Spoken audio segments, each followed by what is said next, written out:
You can do all the online social media stuff, but the business that we have requires the personal sale. They're turning their memories over to you. Somebody's going to hand you all their photos and suddenly you know everything about their lives and you'll know more about their family than they do sometimes. It's personal. Do what you love and outsource the rest. You don't have to be an expert in all of these areas. And now, because we have such an amazing community, you can outsource it to other members. We have members earning six figures and we have lots of retirees who do it in their communities. They don't want to work that hard and they might want to do $2,000 a month. I always say, just say yes and then go figure it out. Nothing makes me happier when these members tell me I changed their life or they're doing meaningful work and they love what they do.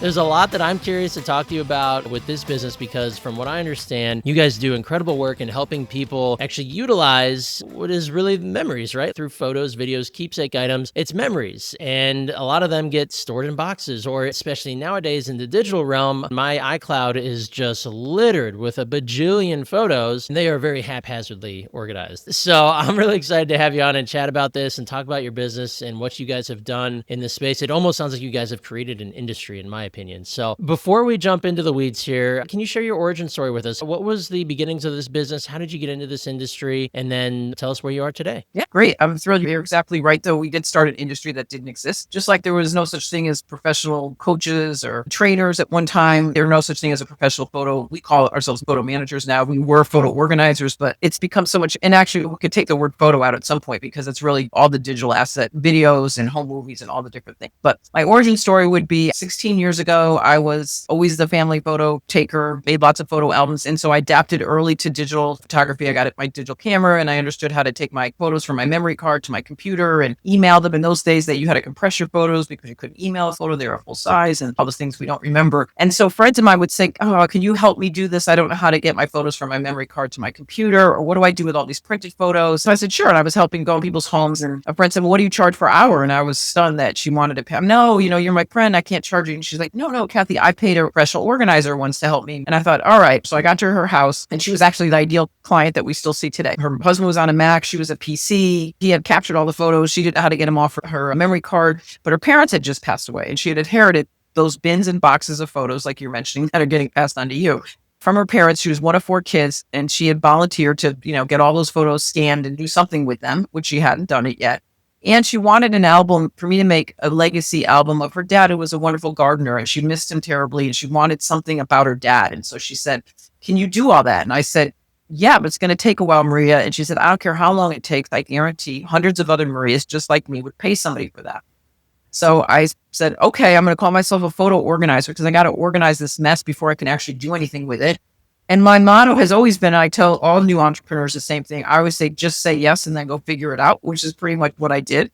So I drove home. And at that point, I started working on her projects. And I went to my local chamber and I introduced myself as a photo organizer. And a woman came running up and she said, I'm a travel agent. Can you make a video montage of a trip I took? And I never didn't know how to do that. But I said, yes, I'll figure it out. As long as you don't mind that I have a learning curve. And then people started bringing me their old home movies on updated media formats. And I'm like, oh, I've never done that before. Or letters from World War I. Or it was just amazing about all the different ways that people were coming to me. And then other people, so I had a very successful business for about a year or two, but other people then started saying, I want to do this for a living. Can you teach me how to do this? I knew I didn't want to create a franchise model and I didn't really know what to do. So originally I started charging people a small fee this is before there were such thing as communities, membership communities, and the internet wasn't as vibrant as it is today we used to do 1-800 phone calls. So I started, basically the model that I went with is that everybody has their own business identity. We're not a franchise model. We are really a membership community. And in many ways, we've become the trade association for the photo management industry.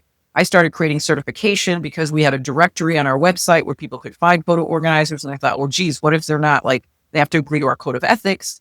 And now we really have grown into a worldwide organization. We've had 14 educational conferences. We have members worldwide, and they are all small business owners who help families and businesses manage those lifetime of either analog photos or maybe just digital photos, legacy storytelling, slideshows for graduations or funerals, a lot of work with people with dementia, Alzheimer's, senior living homes, as people want to pass on those stories. Because really the whole reason we take photos is to tell stories. And so that's the heart of who we are. We don't take photos to have millions of them And Apple will be happy and Google and everybody's thrilled that we keep adding storage and just, we think it's just a few bucks and we keep paying for it. But really, at the end of the day, what matters most are the stories in those photos. And so we help people curate those photo collections so that you can actually enjoy them. So how's that for a quick? That's wonderful. So how does that look in practice? So let's say someone like me, is it all totally customized based on kind of do your clients even know what they want? Or is it like, do they come to you and say, hey, I've got all these photos. I'd love physical albums, or I really just want them digitally organized. What Now, the projects client look like? usually does it. A lot of people say, wow, I didn't know this was a thing and I need you. So remember, I'm the CEO and I run the organization for all the small businesses, but I know what their issues are. And my son actually does this full time right here in West Hartford.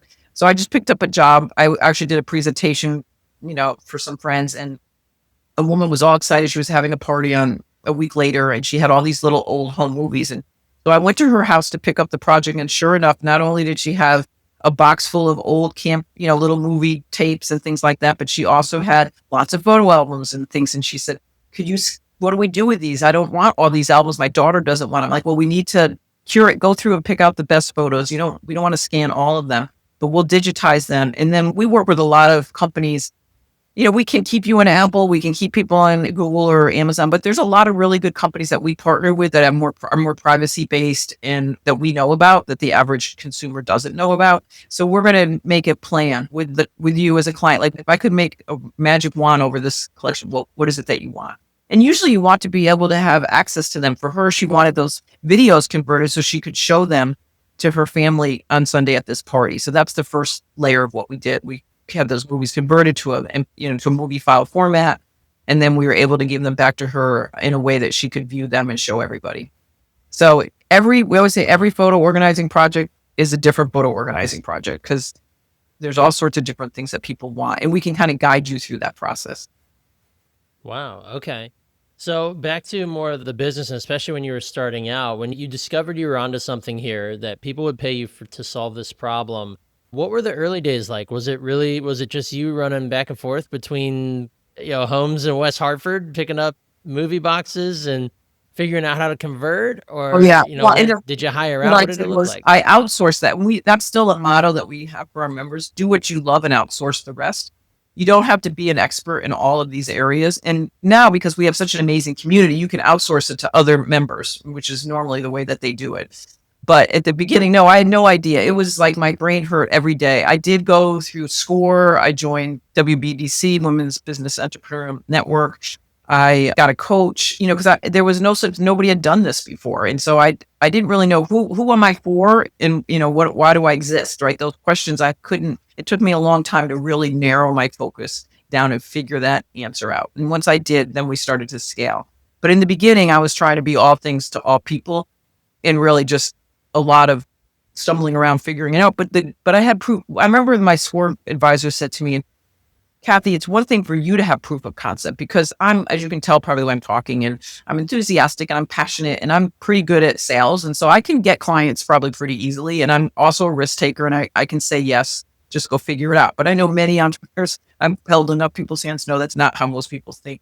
So I realized that we need a proof of concept that others could actually make a living at this as well. And so that became my next goal was how do we find a duplicatable process that we can teach others so that they can also be successful. And once I started understanding that, then the scaling and the growth started to really happen. So tell me about that inflection point when you decided, because you'd mentioned not going down like a franchise model, but sticking to membership and community. What was that time like for you when, I guess the pros and the cons versus, franchising this out and keeping this more of a business that I don't know, maybe you have more control on versus bringing in a lot of people, teaching them how to do what you do, certifying them, and then setting them off on their own kind of business. So different model. I'd love to have you break that down for us. And one of the things I always say to my members when they join, I'm like, you are now my customer. And my job is to make sure that you never leave membership unless, you want to, you're retiring. But anyway, they don't leave. We have a 98 point something % retention rate. We've done a really good job with maintaining. Because I have two overall philosophies: a rising tide lifts all boats, and we're collaborative, not competitive. And that has trickled down from the top. But The franchise model, I was honest to be frank, I was completely intimidated by the concept of a franchise model, and I didn't know how in the world we would do it. And nobody has yet. This really would be. I mean, somebody might try and figure it out, but I don't think there's a true franchise model really in our business because it is pretty individualized. Each community, each member kind of focuses on what the area they're most interested in, and franchising needs duplicatable processes over and over again. It's pretty hard because everybody does come in with a very different project. I also wanted us to be a big tent, was my philosophy. We should be a big tent and agnostic. So I had actually come out of a background where I was involved with a company called Creative Memories, which was a scrapbooking company. And they were a pretty closed system. I didn't understand it at the time until they went out of business and started struggling financially. I realized I put all my eggs in this basket thinking that they would exist forever.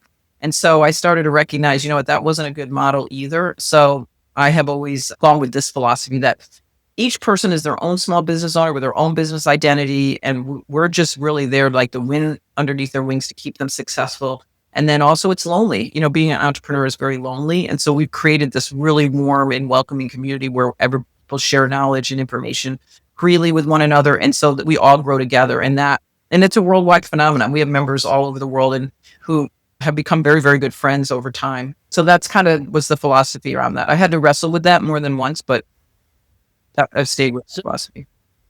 How long into your business journey was it until you decided that, okay, the business is functioning, I have proof of concept, we're making money.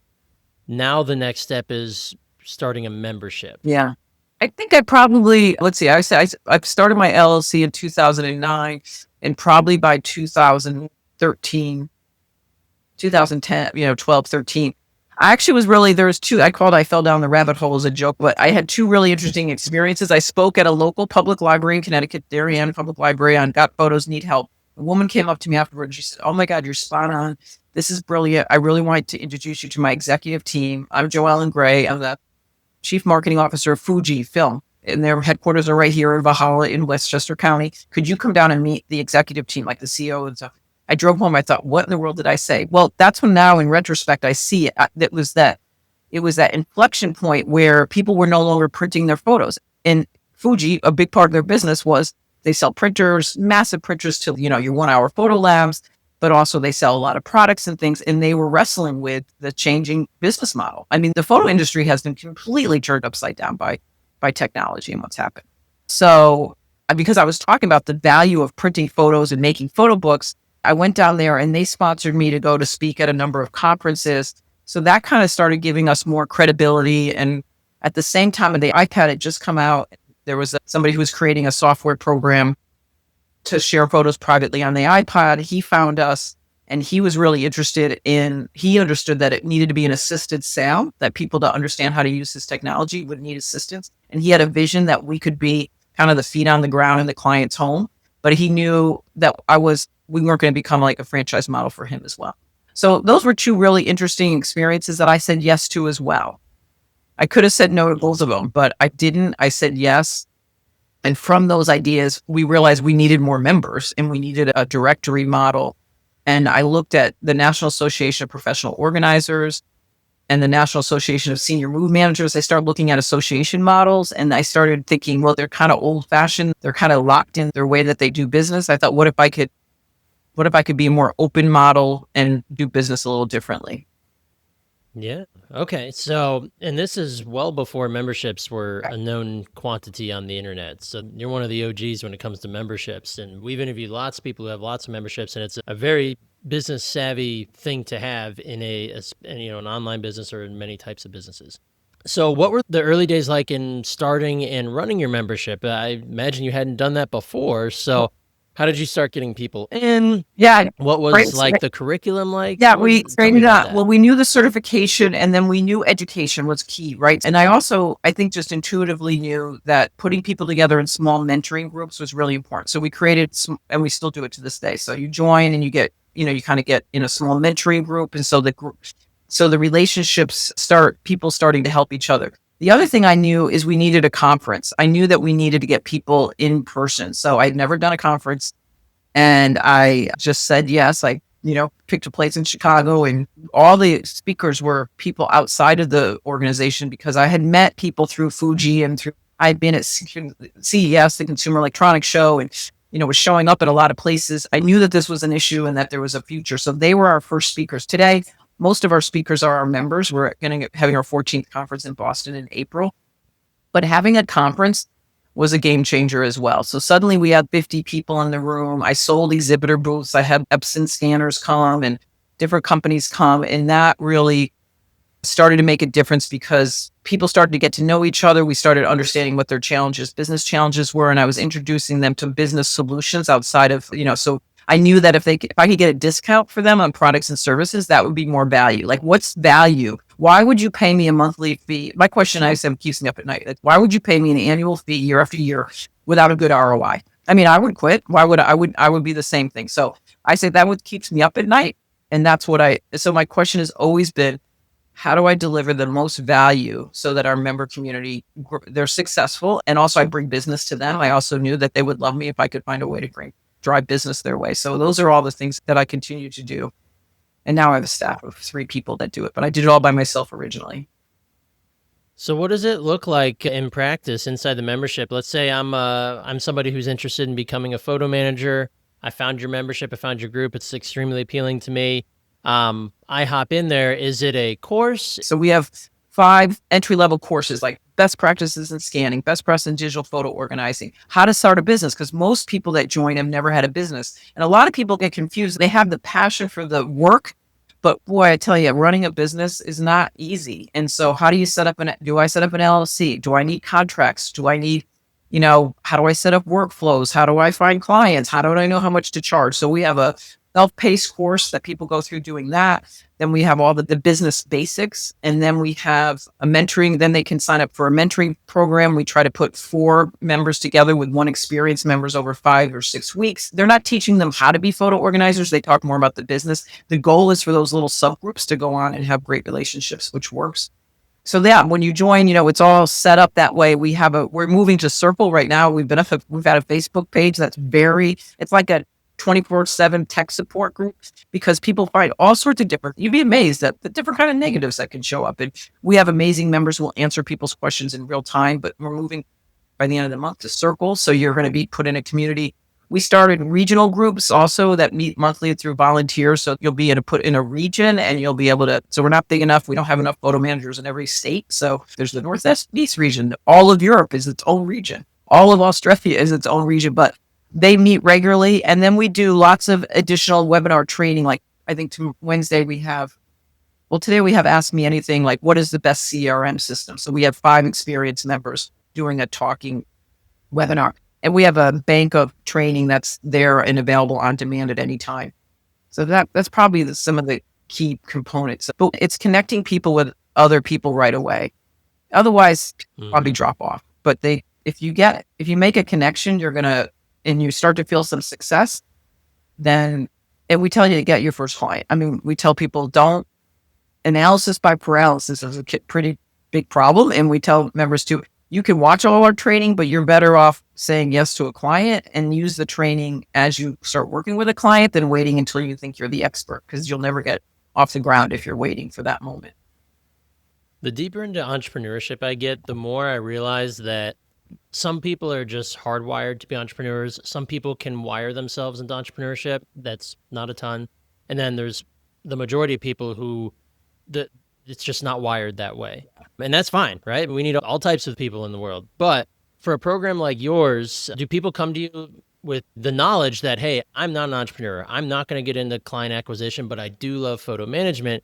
Can they be part of a group like this and, learn the skills, learn the trades, and maybe have opportunities with members, or to, be a part of a business that already exists? That's our next major scale to growth, because, right, we've seen that more and more. And a lot of members start to say, I don't want to go get the clients. But I love the work. And then we have members who love getting clients and they don't like the work. So we're working on that. Whether it's going to be a job board, that's where Circle, like moving into a better, like a better online group. We have an amazing website that's on report with our CRM, but it's not going to be as good as this. So that's our next stage. We just need to think that through, like vetting people ahead of time so that members know if they're going to, who these people are and stuff. But we see that as the next level of growth for sure. And another interesting point on this, but is like knowing who you're for. Like for me, my entrepreneurial story, I could have made a lot more money if I went after the DIY market and I created a series of courses for the person who wanted to do it themselves. And did that for a while. We were kind of confused. Like we had courses for what we called DIY, and then we had courses for professionals. And at some point I worked with a really good coach, and she was like, Kathy, who are you really for? And I had to really wrestle with that. And I decided I'm for the small business entrepreneur. Nothing makes me happier when these members tell me I changed their life, or they're making a living with their family and they're doing meaningful work and they love what they do. So I've stayed in that lane much more. And we have members who have gotten really smart and have gone into that other lane and go for it. There's more business. There's way more clients in business than there are photo organizers or photo managers. So that's helpful, but also and so some of those entrepreneurs, myself, obviously I'm an entrepreneur, but I've seen many people struggle with that. Yeah, it's hard. Yeah. Yeah. It's the way it is, right? Like some people are wired for it, some aren't. I feel like myself, I was always wired for it, but didn't know it until I was a little bit further into, having big boy jobs, quote unquote, and realizing that was terrible and I was not going to live my life that way. But it takes experiences to figure that out too. So, a membership like yours, people probably figure out, oh, this is what it takes to run a business. Maybe I do, or I don't want that. Right? We're looking, again, we're keep growing and we're looking at packaging. Our goal is to be able to package services together like bookkeeping, CRM, some of that basic work and more tiered levels of membership. So because we didn't start out as a membership community, I'm familiar with, the Stu Claren and Amy Porterfield, all the big online course people, but because we started so much earlier, we don't use their model. We don't have an open and close cart. You join at any time. It's a profession. We're helping you start a business. I can't like open and close a cart. Like, oh, you can only become a photo manager in April and that model doesn't work. It's a great model for the right model. So I think recognizing that, we realized we have to stay true to who we are. And that's kind of the model that we've stayed with. So more of an X's and O's question. When it comes to pricing for the services that you rendered from the get-go and from the, what you teach your members, how did you wrestle with pricing at first? Because I know you said, your friend was like, I have to pay you. What do I pay you? And you're like, I don't know. Right? I'm terrible at it. And I remember still struggling with that. Actually, I started way too low, and a residential organizer called me and told me that I was undercharging. She was like, saw what I was doing, and she said, you're not charging enough. Another thing she did is she asked if she didn't want to do the photos. And so she said, how much you charge per hour? I think I said 75 or something. And she said, great, I'll pay you $75 an hour. You work with my client and you bill me how many hours. And eventually I figured out, oh, she's charging her client more than she's paying me. How smart is Becky? I was just like, that's a really smart business model. But we tell our members that they should first research what is the average hourly rate for a service provider in your area. It's going to vary where you live in the country. And you start there as your base point. And then from there, you build packaging and, we really help people it's really all about understanding your KPIs. How long does it take to scan photos? How long are you going to charge per piece? But we also learned the hard way. So somebody gave you a big album and you think there's 500 photos in here. I charge, let's just say $1 a photo. That's easy. That's $500. What they didn't take into account was I got to take the photos out of the album. I got to clean the photos because they're dusty. That suddenly took me 2 or 3 hours. So that pricing piece we work with our members a lot about because it's easy to underprice. And if you start getting resentful because you didn't price enough, then you're in trouble. And so that's something we do a lot of coaching on pricing. Yeah, that's a terrible place to be as a business owner. And Lord knows I've done that multiple times when I first started my business. Was you think you have that feeling that you need to charge low to win the business, but then you win it, you're all excited, and then you get in, you're like, I've already blown through this money in time just dealing with whatever, this problem is or the service that I'm trying to provide. So it's kind of that mindset of, tell me if you agree, but it's charging the value of what you're doing, right? There's intrinsic value to what you're providing. And in your business, there's a ton of value because it's something that people want these keepsakes in these memories to be, front and center or organized in the manner that they want, but they know they're not going to get it done. And there's way more. They don't know about it. There's like a sticker shock because they have no idea how long it really takes. It takes a really long time to do some of this work. So our more experienced members know their value and they're able to communicate that. The newer members, I think, really struggle with that and they want those first jobs. And so I made that mistake too. And also knowing who your target market is. I'll say to a lot of new entrepreneurs, I would never pay that much. I said, right, because you're not your target market. Do not think that you wouldn't pay $5,000 or whatever for this job, but there are many, many people that would. And so that's the client you're trying to reach. Do not think that you're not your client. So helping that psychology is really a big part of what we help people with. Would you be able to share some nuggets with us about how you teach members in client acquisition? I mean, this is for any entrepreneur, especially if you're just starting out. This is the number one thing. Like 99.9% of what you need to be doing is client acquisition. I'm a coach in a community where I'm the acquisition guy because when I first started, I had my head in the sand about client acquisition and it delayed me by a year, right? So do you have some nuggets or tidbits to share about client acquisition, especially as it pertains to your line of work? For our line of work, yeah, well, the first thing we talk about too is surprise and delight. So I mean, that's the words we use, but the I end of love a that. project with a client, right? And so like this job, just for example, that my son just picked up, we found in there a beautiful old photo. I think it was of her grandfather. So my he's going to Photoshop it and clean it up and he's going to mail it to her in framed, like in the middle of this project, right? So suddenly she's going to see a photo so this idea of client acquisition means how do you get so it's referral based eventually, right? You want to start building your referral base. So you want to really please the clients that you have so they can go around saying, oh my God, this person was amazing. They did so much more work than, they did more for me than I thought. So, and you can do that through little ways. And so that's one way of client acquisition. The other thing is you got to get out of your house and you got to go talk to people. I mean, you can do all the online Facebook and social media stuff, but the business that we have still requires it's a personal sale, because we're talking about they're turning their memories over to you. Somebody's going to hand you all their photos and you suddenly, everything about their lives and you'll know more about their family than they do. Sometimes it's personal. So show up at your local chamber of commerce, speak at your local library. We provide for our members like a whole pre-done presentation to take to a local library. On Canva, they can personalize it. I've recorded it. We give them a lot of those beginning building blocks so they can just go out and start talking to people. And then it's also feeding the pipeline. That's the hardest part is to keep those relationships nurtured along. And so we talk a lot about that. A client that you might have met 4 years ago is suddenly ready today. The first year is brutal. The first 18 months are really hard for anybody. If you could hang in there and stay with it through those 18 months and you're doing all the right things in a way, you'll start to see that pipeline isn't quite as hard to keep full.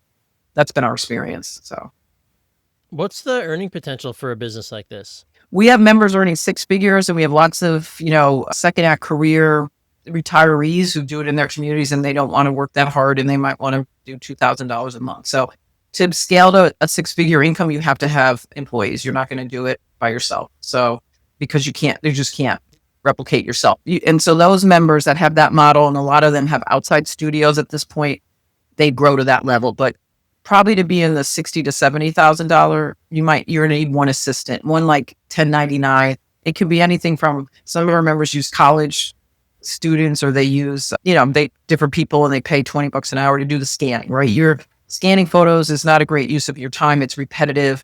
You can pay somebody $20 an hour to do that. And while you're out there doing the more high level work, and then you'll make that kind of money. Otherwise, you're looking at more like maybe $2,000 a month.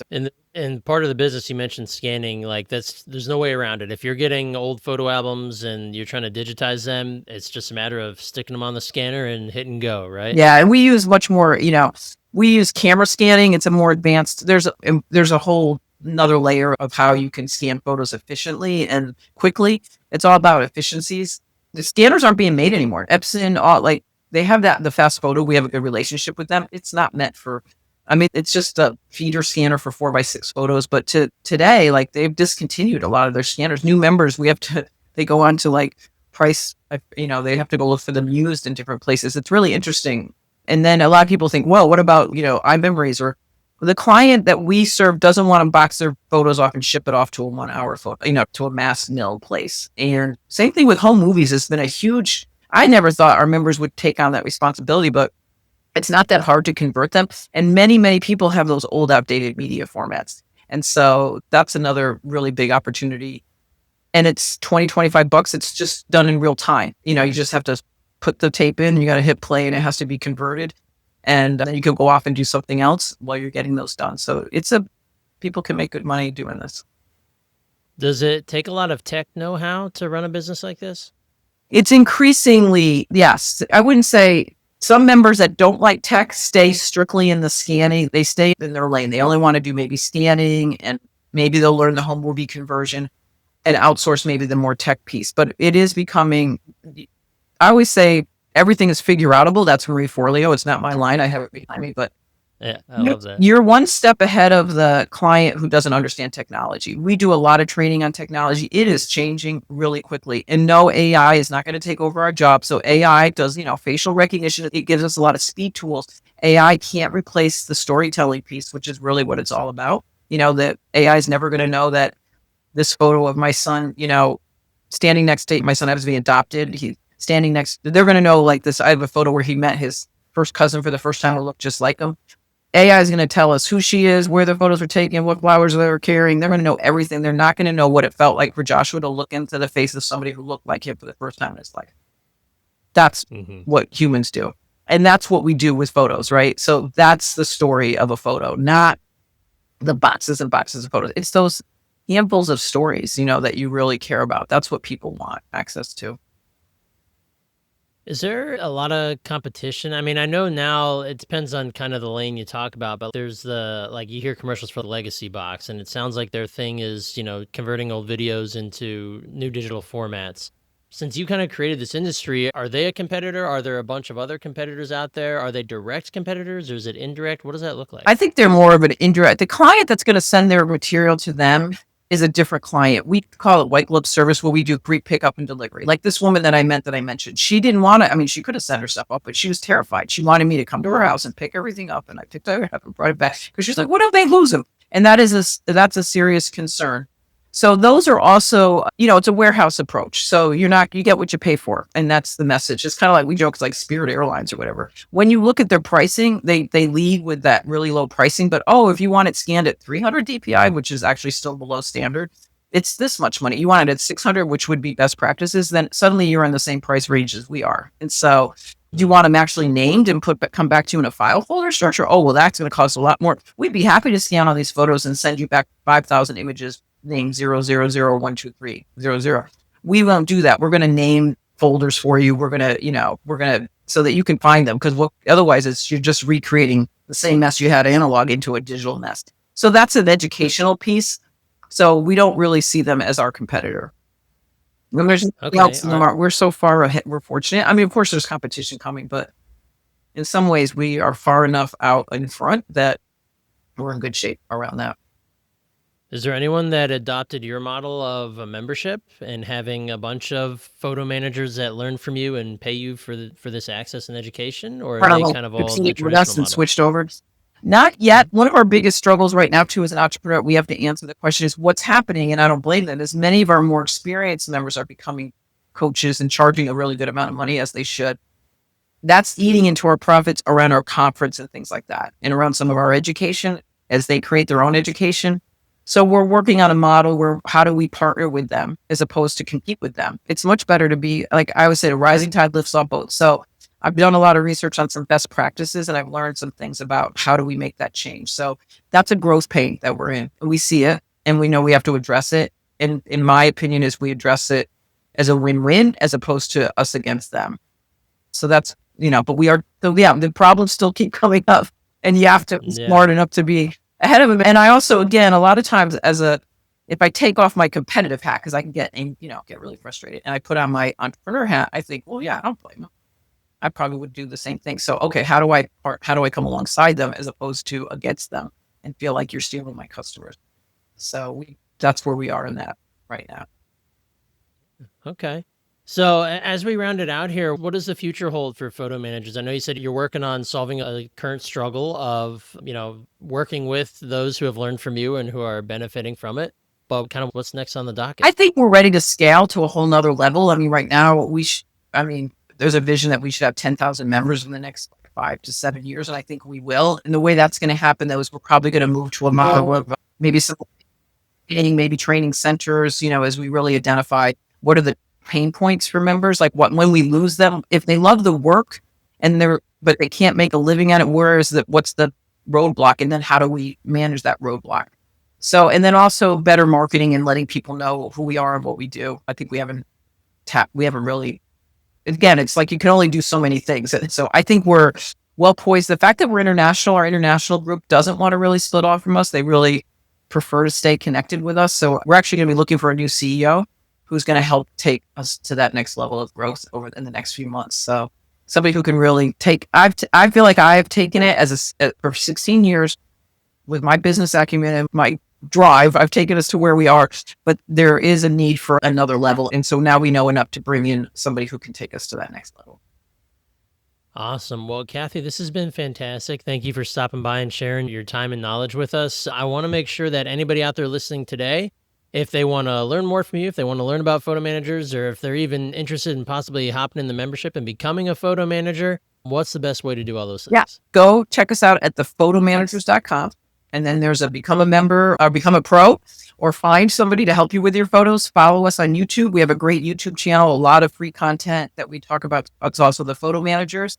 And you can send an email to support@thephotomanagers.com. And I do 10-minute calls with people who want to talk to a human being. So sometimes people don't want to jump in.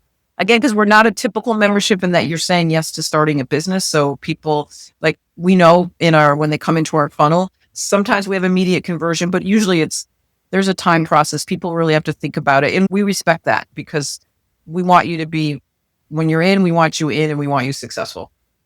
Awesome. Well, Kathy, thank you again. This has been wonderful. We wish you nothing but the best moving forward. Okay. Thank you.